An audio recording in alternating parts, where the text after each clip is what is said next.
Welcome. My name is Dr. Harry Cohen, and I am the author of Be the Sun, Not the Salt. And this is our Gentle Nudge series. I'm joined by my co-host, Connie Fontaine, Chief Super Spreader. Thanks, Harry. It's today back at it with chapter 24, which I know is one of your favorites, maybe your absolute favorite. 24 is Remember Who You Are. The reason it's my favorite is that it covers everything. If we can, when we can, remember, well, who am I? Fill in the blank.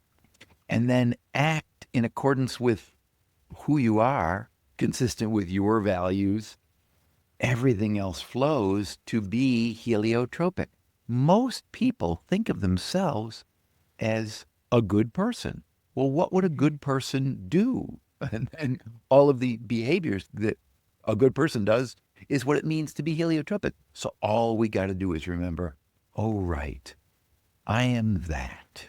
I think especially if you start out, whether you're in a situation or you wake up just feeling a little, maybe not yourself, that's when it's most important to start with a quick, got to check in with myself here, remember who I am, and I need to make today a good day. And this, I read somewhere, I can't remember where, but our identity is extremely powerful in predicting what we do. And James Clear, who wrote Atomic Habits.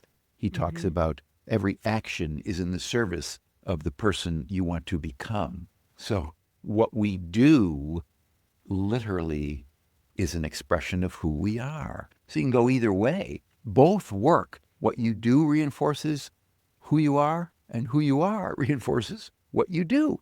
So you can't lose by remembering, who am I, good person? The bullet in the book says if you see yourself as a heliotropic person, the rest is easy.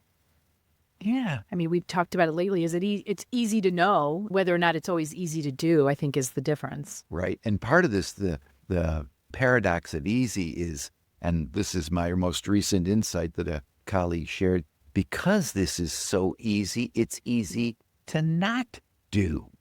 And that's the beauty of, oh my God, I can pick up that piece of litter or not. Okay, well, Right. Who are you? Are you a person who picks up litter? Sometimes, Yeah, you can't just be a sometimes good person. When you are heliotropic and people know you as heliotropic, the minute you have a kind of a tough day, and we were talking yesterday about the 5-to-1 rule that I think is so interesting. So does it really matter if you're usually heliotropic and then you're a big jerk in front of a bunch of people? well, Yeah. it does matter. And even being a little jerk in front of people, what I'm most amazed by, it's the little things that we do and don't do that are the opposite of how we want to be, that the opportunity for us to be less salty or more sunny is just constantly around us. And so go further into the 5-to-1 rule. So that's basically you can be a really good human and then...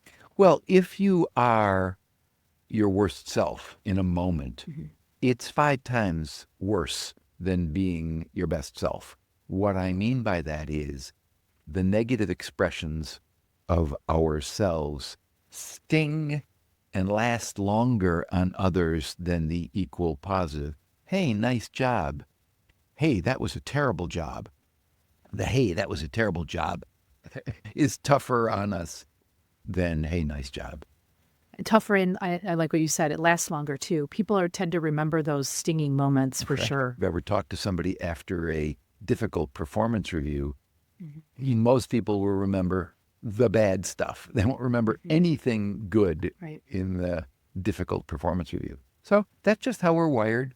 Knowing that is fine. Just if you remember who you are, oh, that's right. I'm a really good person trying to be an even better person. Then act in accordance with that, period. Yep. Ask yourself, you're going into that situation and you're thinking twice about it. Ask yourself, what would a heliotropic person do? What would I do at my very best? Period. You ask that question, answer it, behave accordingly. You can't go wrong. And when we screw up, can you just do the next right thing? Which could be any one of things. I think of being at your very best, and I think being at your very worst. Well, actually, we've experienced ourselves. When you're at your very worst, that immediacy of the amount of time it takes to apologize is important. But most important is at least get to that, do the next right thing. Period. Harry, who are you when you're at your very best? I'm a good person who's thoughtful and considerate and wants to uplift others. It's good. And is that something you work at every day? I do have to, because I can get self-absorbed. I can get unconscious of others. I can become unaware. And I have to be reminded internally and externally, oh, that's right. Let other people get their food before I start digging in. Typical example of, oh, wait a minute. I actually never learned it early in my training in my family. When the food came, you started eating it. It wasn't until I was in corporate settings and watching people, wait a minute, what are they waiting for? But that's just another example of being mindful and considerate of others. Hold the door, don't interrupt, don't make snarky comments that you're thinking. One of my insights is not saying stuff is as victorious as saying stuff.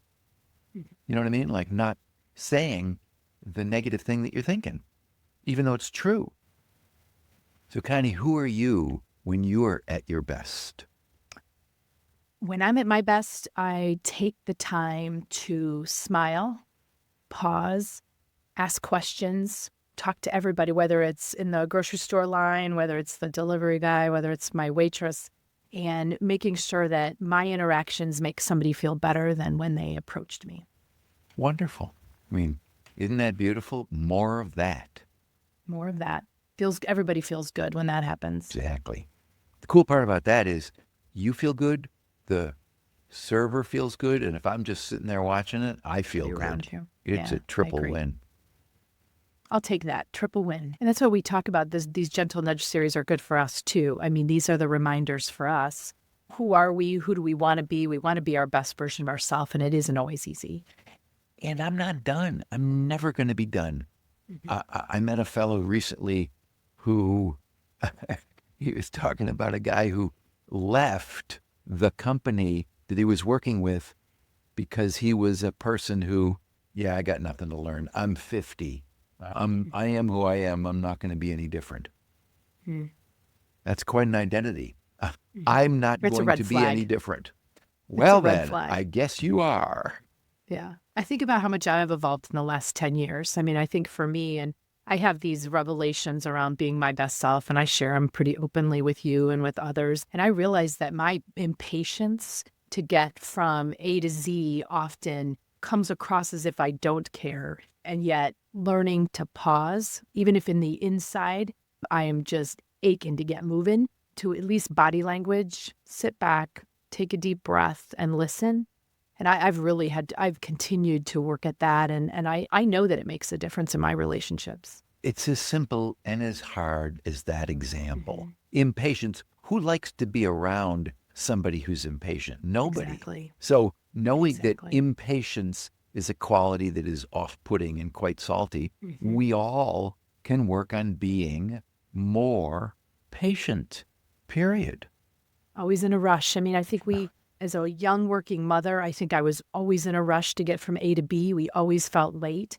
You know, they say that can create anxiety in your children. And I think what it does is it creates this anxiety in ourselves as well to always feel like you're late. That's right. And that's if you were aware of it, you could, your kid might ask, hey, Mom, are you feeling anxious about getting to the place? And if you were in a moment of awareness, you'd go, actually, I am. Thank you for pointing that out. Because that's really your anxiety about being late is driving, it's interwoven with your impatience and, you think you're going to be. For sure. All of it is yucky. All of it is yucky. So let's not be yucky today.